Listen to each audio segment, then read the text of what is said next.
Engineer محمد علی مرزا کہتا ہے کہ میں اپنا مقدمہ عوام الناس کی عدالت میں پیش کرتا ہوں۔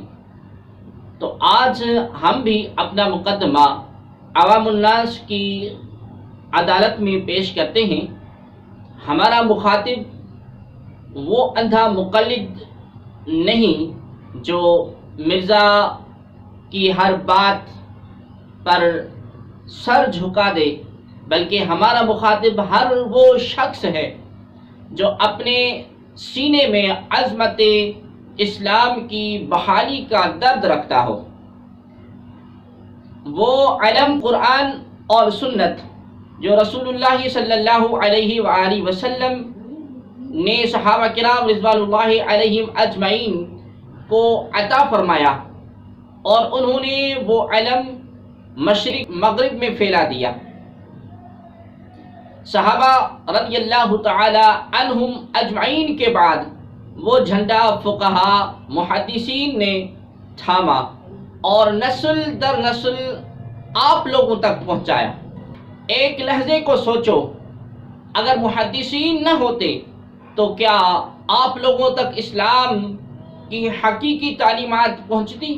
سوچو اور پھر اللہ کریم کا شکر ادا کرو کہ تمہارے اسلاف ایسے تھے، کیا اپنی آرام اور آسائش کا خیال نہیں کیا، ان سب کو ترک کر کے اور اسلام کی حقانیت، اسلام کے علم کو، اسلام کے جھنڈے کو بلند کیا۔ آپ نے اور ہم نے کیا کیا؟ ذرا غور کریں اور فکر کریں کہ آپ نے اور ہم نے کیا کیا۔ آپ اور ہم وہ علم تو بلند نہ کر سکے، بلکہ اسی علم کو جھکانے چلے گئے، اور آج حال یہ ہے کہ علم دین کی مسند وہ لوگ قابض ہو چکے جو دین کی منمانی تشریحات کرتے ہیں اور آیات سے اپنی مرضی کا مطلب اخذ کرتے ہیں۔ مسلمانوں، تمہیں کیا ہو گیا؟ تم تفسیر ابن کثیر، تفسیر کبیر، تفسیر قرطبی اور تفسیر در منصور کے ہوتے ہوئے بھی اس شخص کی خود ساختہ تشریح کو مانتے ہو جو وقت کا سب سے بڑا کذاب ہے۔ کیا تمہارے لیے اس شخص کا قول مفسرین سے بھی بڑھ کر ہے؟ چلو، آپ علماء سے بدظن ہو تو انہیں چھوڑو، آؤ تابعین ابن سیرین رحمت اللہ تعالی علیہ کی بارگاہ میں چلتے ہیں اور ان سے ہی فیصلہ کراتے ہیں۔ ہاں، وہی ابن سیرین، محمد بن سیرین جو 70 صحابہ رضی اللہ تعالی عنہم کا شاگرد ہے۔ ان سے ایک روایت ہے، ان اسماء بن عبید قال دخل رجلان من اصحاب الاهواء على ابن سیرین فقال یا ابا بکر نحدثك بحديث قال لا قال فنقرأ عليك آية من كتاب الله قال لا تقومن عني أو لأقومن قال فخرج قال بعض القوم يا أبا بكر وما كان عليك أن يقرأوا عليك آية من كتاب الله تعالى قال إني خشيت أن يقرأوا علي آية من كتاب الله فيحرفانها فيقر ذلك في قلبي۔ سنن ابن دارمی مقدمہ حدیث نمبر 411 پر، یعنی اسماء بن عبید بیان کرتے ہیں کہ خواہشات کے پجاری دو آدمی ابن سیرین رحمت اللہ علیہ کے پاس آئے۔ انہوں نے کہا کہ ابو بکر، ہم تمہارے پاس کوئی حدیث بیان کریں؟ تو انہوں نے کہا کہ نہیں۔ ان آدمیوں نے کہا کہ ہم تمہارے پاس اللہ کریم کی کتاب کی کوئی آیت پڑھیں؟ تو انہوں نے کہا کہ نہیں، تم میرے قریب سے اٹھ جاؤ یا میں اٹھ جاتا ہوں۔ راوی کہتا ہے کہ دونوں باہر چلے گئے تو لوگوں میں سے کسی نے کہا کہ اے ابو بکر، اگر وہ اللہ کی کتاب سے آپ کے پاس کوئی آیت پڑھ دیتے تو آپ پر کیا حرج تھا؟ تو امام ابن سیرین رحمت اللہ تعالی علیہ نے ارشاد فرمایا، انی خشیت ان یقرأ علی آیۃ من کتاب اللہ فیحرفانها فَيَقِرُّ ذَلِكَ فِي قَلْبِي، آپ فرماتے ہیں کہ مجھے خوف ہے کہ وہ میرے پاس کوئی آیت پڑھیں اور وہ تحریف کریں جو میرے دل میں نہ ٹھہر جائے۔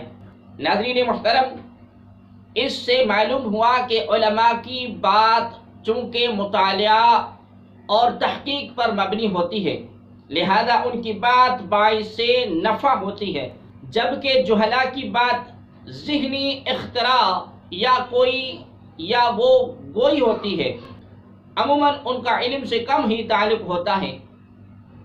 ایسی کوئی بات ذہن میں بیٹھ جانا باعث نقصان ہے، لہذا ایسوں کی بات سے احتراز ہی بہتر ہے۔ مسلمانوں، کیا تم کھانے پینے کی اشیاء ہر دکان سے لیتے ہو؟ یقیناً نہیں، تم پرکھتے ہو، جانچتے ہو اور پھر سب سے بہترین جگہ کا انتخاب کرتے ہو۔ کیا تمہارے دل میں اللہ کے دین کی وقعت کھانے کی اشیاء جتنی بھی نہیں کہ تم اسے پرکھ لو جس سے دین لیتے ہو؟ تم کہتے ہو مرزا بدعقیدہ نہیں، میں سینکڑوں باتوں میں سے چند پیش کروں گا اور پھر تم بھی آخر فیصلہ اپنے دل سے لینا۔ کفار مکہ کی روش اختیار نہ کرنا کہ انہوں نے بھی حق پہچان لیا لیکن قبول کرنے سے انکار کر دیا۔ وہ کہتا ہے کہ حضرت خالد رضی اللہ تعالی عنہ نے اسلام تب قبول کیا جب اسلام قبول کرنے کا مطلب عیاشی تھا، معاذ اللہ۔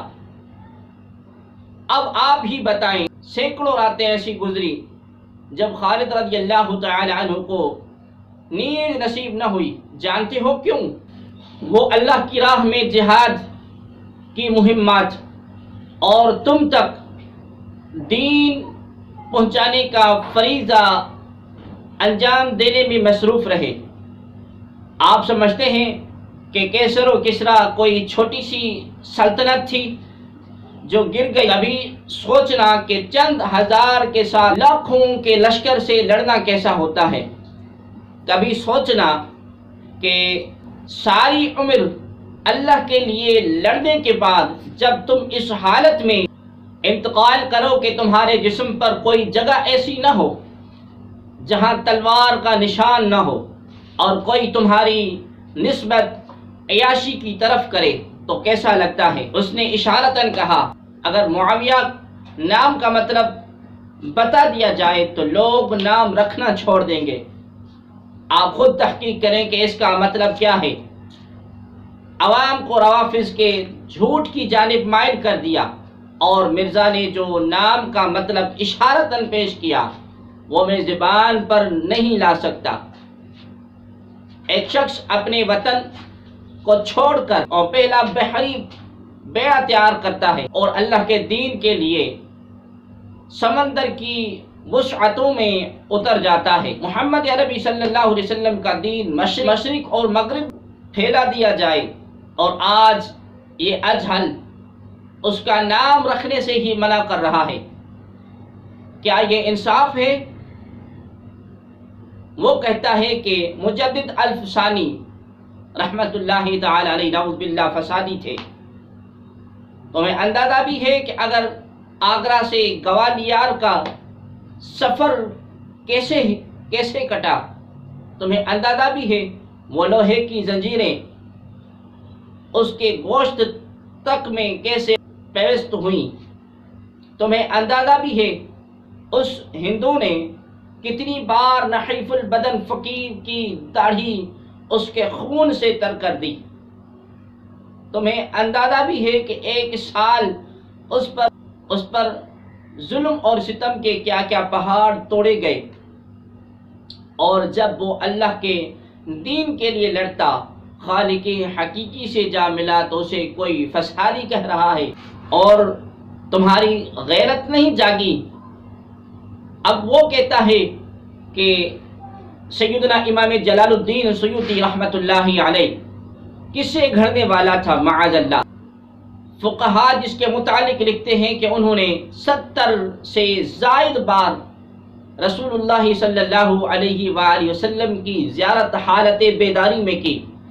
اگر وہ کسے گھڑنے والا ہے تو پھر بچ کون سکتا ہے؟ اب وہ مرزا جہلمی کہتا ہے کہ سیدنا ابو بکر صدیق اور سیدنا عمر رضی اللہ تعالی عنہما کو کوئی کافر کہے تو وہ کافر نہیں ہوتا۔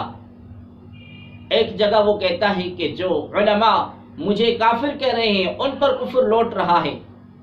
کیا ہی عجب وقت آ گیا نا کہ اصحاب رسول صلی اللہ علیہ وسلم کو کافر کہنے والا مسلمان اور اس مرزا جہلمی کو کافر کہنے والا خود کافر۔ اس نے امام مالک، امام ابو حنیفہ علیہ رحمہ کی نسبت تکبر کی جانب کی، امام یوسف رحمۃ اللہ علیہ کو دنیاوی عہدے کا لالچی کہا، تابعیہ سیدہ رابعہ بصری رحمۃ اللہ علیہ کو جہنمی کہا معاذ اللہ، امام شیرین رحمۃ اللہ علیہ کو نعوذ باللہ لعنتی کہا، بایزید بستامی رحمۃ اللہ علیہ پر جھوٹ کا الزام لگایا۔ اگر یہ سب حضرات ہی گمراہ تھے معاذ اللہ تو تم تک دین کیسے پہنچا؟ کیا انہوں نے اپنی ساری زندگی محنت کر کے تم تک دین اس لیے پہنچایا کہ تم ان پر اپنی زبان درازی کرو؟ تم اپنے اسلاف کا ادب بھی نہ کر سکے۔ ذرا ڈرو خدا سے، ہوش کرو، مکرو، ریا سے کام نہ لو۔